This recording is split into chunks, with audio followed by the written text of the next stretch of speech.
Sugeng enjing para siswa-siswi SMK Kristen Gangsal Klaten, mliginipun kelas 12. Kados pundi pawartosipun? Sugeng pepanggihan malih kalian Burina. Kita wiwiti pasinaon basa Jawi kelas 12 menika. Bab sepisan menika babagan serat Wedhatama pupuh kinanthi.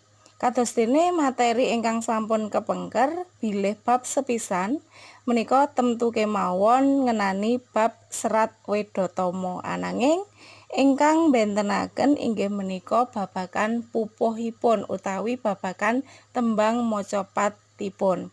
Kados dene wulangan ingkang sampun Burina wucalaken wonten ing kelas sedasa semester setunggal menika babagan serat Wedhatama pupuh pangkur. Lajeng semester kalih menika babagan serat Wedhatama pupuh sinom. Lajeng minggah wonten ing kelas 11 menika babagan serat Wedhatama pupuh pucung. Lajeng semester kalih wonten ing kelas 11 menika babagan serat Wedhatama pupuh gambuh. Lajeng sakmenika minggah kelas 12 semester setunggal menika babagan serat Wedhatama pupuh kinanthi. Tembung Wedhatama saking tembung serat Wedhatama menika dumadi saking tigang wanda utawi tigang suku kata, inggih menika serat, weda kaliyan tama. Nah, serat menika tegesipun tulisan, dening weda menika tegesipun piwulang utawi ajaran, dening tama menika kapendhetaken saking tembung utama tegesipun becik utawi sae. Dados ingkang dipun wastani serat Wedhatama tegese salah sawijining tulisan kang isine babagan piwulang kang becik. Kula ambali sepisan malih, ingkang dipun wastani serat Wedhatama menika tegesipun salah sawijining tulisan kang isine babagan piwulang kang becik. Nah, serat Wedhatama menika wonten ingkang nganggit amargi menika salah sawijining buku. Buku anggitanipun sinten? Buku anggitanipun Kanjeng Gusti Pangeran Adipati Arya utawi dipun singkat dados KGPAA Mangkunegara kaping sekawan. KGPAA Mangkunegara kaping sekawan menika jumeneng nata utawi jumeneng ratu wonten ing Kraton Mangkunegaran Surakarta. Lajeng serat Wedhatama menika wosipun utawi isinipun menika babagan tembang macapat. Kados ingkang para siswa mangertosi bilih tembang macapat menika cacahipun wonten 11 tembang. Ananging wonten ing buku kanthi ira-iraan serat Wedhatama anggitanipun KGPAA Mangkunegara kaping sekawan menika boten ke-11 tembang menika dipun lebetaken wonten ing buku serat Wedhatama menika, ananging namung gangsal tembang macapat. Ing antawisipun ingkang angka sepisan inggih menika tembang macapat pangkur. Ingkang angka kalih menika sinom, ingkang angka 3 menika pucung, sekawan gambuh, lajeng gangsal menika utawi ingkang pungkasan menika tembang kinanthi. Menapa to kedah urut. Nah, dados serat Wedhatama menika wonten gangsal tembang macapat. Lah, gangsal tembang macapat menika kedah urut, mboten angsal kok dipun blenjah-blenjah. Amargi menapa kedah urut ingkang sepisan menika pangkur, sinom, pucung, gambuh lan kinanthi. Awit wonten ing serat Wedhatama menika wonten nomeripun, dados dipun nomeri. Dados mboten angsal kok bibar pangkur menika lajeng pucung, terus sinom, nembe kinanthi menika mboten angsal. Dados kedah urut. Wiwit pangkur, sinom, pucung, gambuh lan kinanthi. Lah menika wonten nomeripun.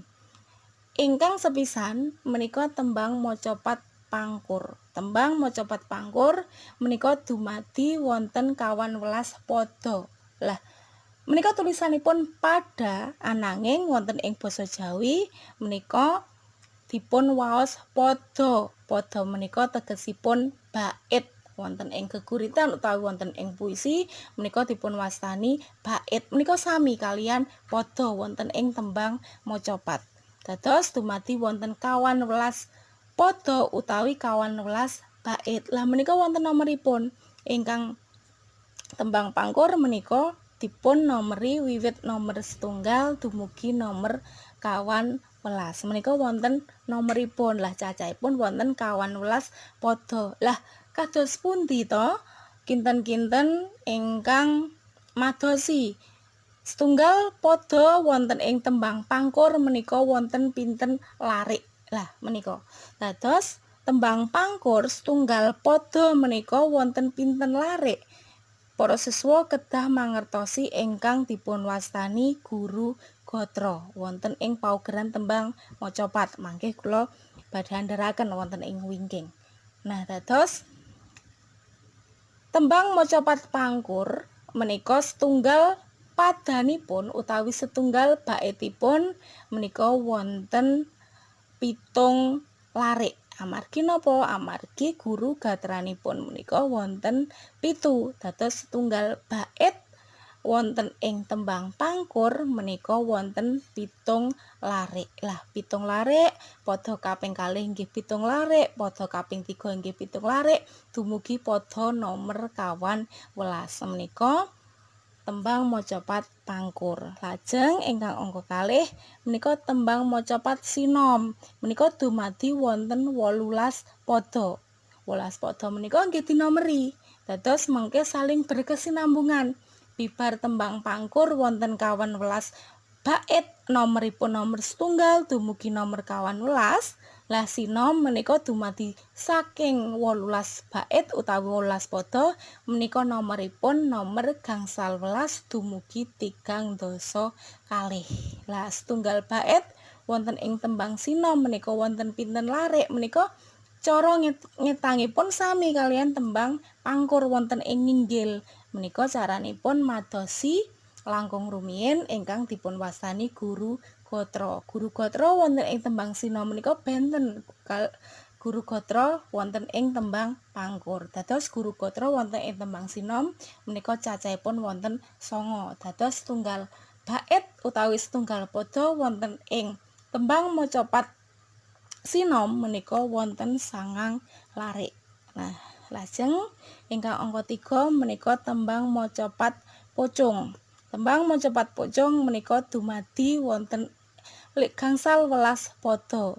Gangsal welas padha menika dipun wiwiti nomor 3 dasa 3 dumugi 2 dasa 7. Lah setunggal bait wonten ing tembang pocung menika wonten 2 larik. Amargi guru gatra wonten ing tembang pocung menika wonten sekawan. Nah, lajeng saklajengipun tembang gambuh menika dumadi wonten 3 dasa gangsal padha. Menika padha utawi jumlah padha ingkang paling kathah.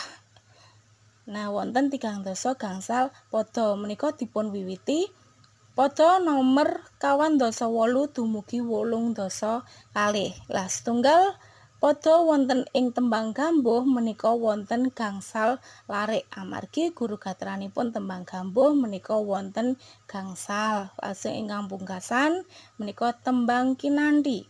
Nah, tembang kinanthi menika dumadi wonten 18 padha utawi 18 bait. Menika dipun wiwiti wiwit nomor 8 dasa 3 dumugi nomor 100. Dados tembang kinanthi setunggal bait wonten ing tembang kinanthi menika wonten 6 larik.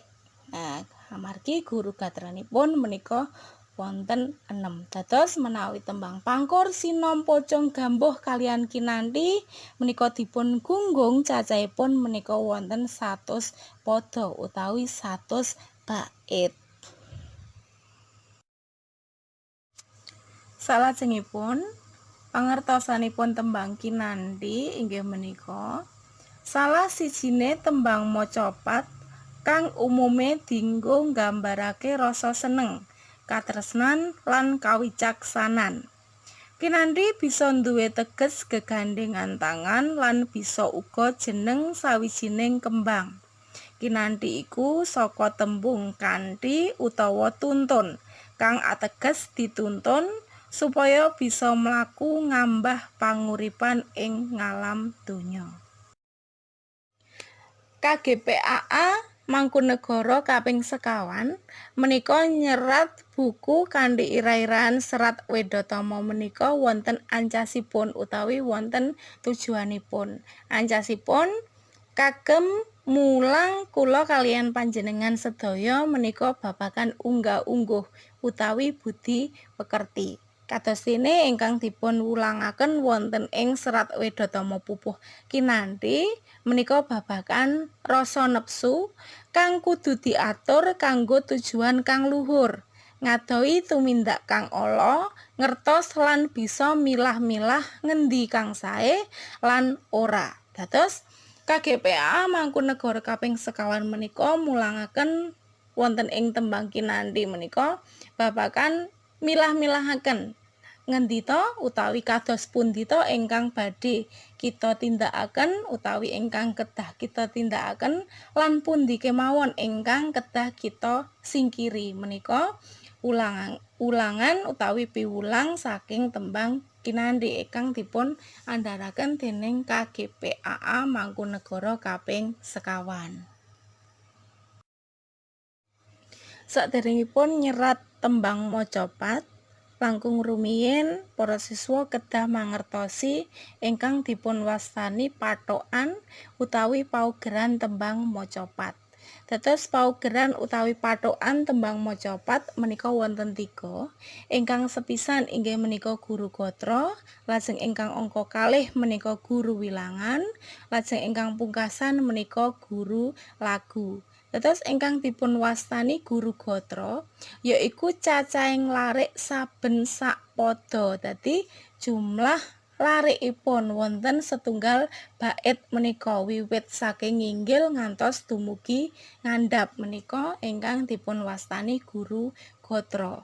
Lajeng guru wilangan menika cacahing wanda utawa suku kata saben sak gatra. Dados ngetangi utawi ngitungi jumlah suku katanipun saben setunggal larik wonten ing tembang macapat menika. Dados dipun itungi setunggal larik menika wonten pinten guru wilanganipun setunggal larik, lajeng larik ngandhapipun wonten pinten jumlah suku katanipun menika ingkang dipun wastani guru wilangan. Lajeng ingkang pungkasan menika guru lagu. Biasanipun guru lagu menika dipun serat wonten ing sakwingkingipun guru wilangan. Guru lagu yaiku tibaning swara ing pungkasaning gatra. Swara wonten mriki ingkang dipun maksud wonten mriki inggih menika huruf vokal A, I, U, E, O. Menika ingkang dipun wastani guru lagu. Dados tibaning swara utawa tibaning huruf vokal menika wonten ing pungkasan gatra utawi wonten ing larik wingking piyambak menika ingkang dipun wastani guru lagu. Nah, wonten mriki wonten tuladhanipun tembang macapat kinanthi. Lah, paugeran tembang kinanthi wonten mriki ingkang sepisan guru gatra. Lah kala wau ingkang dipun wastani guru gatra inggih menika cacahing larik saben sak pada. Lah wonten mriki cacahing larik kanton ngetangi kemawon jumlah larikipun wonten ing setunggal bait menika wonten pinten kita etang padha gulangan ing kalbu menika setunggal. Ing sasmita amrih lantip menika kalih, aja pijer mangan nendra menika 3, kaprawiran den KSD menika sekawan, pesunen sariranira menika gangsal, sudanen dahar lan guling menika wonten 6. Dados menawi dipun gunggung guru gatra tembang kinanthi menika wonten 6 gatra utawi 6 larik. Lajeng ingkang angka kalih menika guru wilangan. Guru wilangan inggih menika cacahing wanda utawi suku kata saben sak gatra. Lah saben larik menika dipun etang jumlah suku katanipun. Larik sepisan menika padha gulangen ing kalbu. Menika wonten pinten? Nggih, wonten 8. Dados guru wilangan larik sepisan menika wonten 8. Lajeng larik ingkang angka kalih ing sasmita amrih lantip. Menika wonten ugi wonten 8. Aja pijer mangan nendra. Menika ugi wonten 8. Kaprawiran den KST menika ugi wonten 8. Pesunen sariranira menika ugi wonten 8. Sudanen dahar lan guling menika ugi wonten 8. Dados guru wilangan larik nomor setunggal dumugi nomor 6 menika wonten 8 sedaya. Nah, lajeng ingkang pungkasan menika guru lagu. Guru lagu inggih menika tibaning swara utawi tibaning vokal ing pungkasaning gatra. Lah, gatra nomor setunggal utawi larik nomor setunggal menika ingkang wingking piyambak menika tiba swara u. Lajeng ngandhapipun nomor kalih menika ing sasmita amrih lantip gandeng menika ingkang pungkasan menika huruf P. P menika minangka konsonan, dados boten minangka vokal. Ingkang dipun pendet inggih menika huruf wonten ngajengipun, inggih menika huruf I. Lajeng aja pijer mangan nendra menika wingking piyambak tiba O utawi A. Kaprawiran den KST menika I. Pesunen sariranira menika A. Sudanen dahar lan guling menika dawah I. Nah, dados guru lagu inggih menika U I A I A I menika guru lagu wonten ing tembang macapat kinanthi. Ing salajengipun menika wonten gancaran tembang kinanthi. Lha ingkang dipun wastani gancaran inggih menika negesi tembung. Menawi gancaran tembang kinanthi ateges negesi tembang kinanthi utawi mengartikan tembang macapat kinanthi. Lah wonten mriki wonten tuladhanipun tembang macapat kinanthi ingkang larik sepisan padha gulangen ing kalbu, tegese padha nglatih ati. Lajeng wonten ing ngandhapipun ing sasmita amrih lantip menika tegesipun supaya batinmu dadi pinter. Lantip menika tegesipun pinter. Aja pijer mangan nendra tegese aja seneng mangan lan turu. Nendra menika tegesipun turu. Kaprawiran den KST tegesipun ben iso kawujud apa sing dikarepake. Pesunen sariranira tegesipun prihatinna awakmu. Sudanen dahar lan guling tegesipun kurang ana mangan lan turu. Menika gancaran tembang macapat kinanthi. Kagem gladen tulisan serat Wedhatama pupuh kinanthi kang cacahe ana 18 pada utawi 18 bait lan tulisan gancarane. Dados para siswa menika browsing wonten ing internet. Serat Wedhatama pupuh kinanthi menika cacahipun wonten 18 pada utawi 18 bait lan ugi dipun serat gancaranipun utawi tegesipun. Nah, matur nuwun.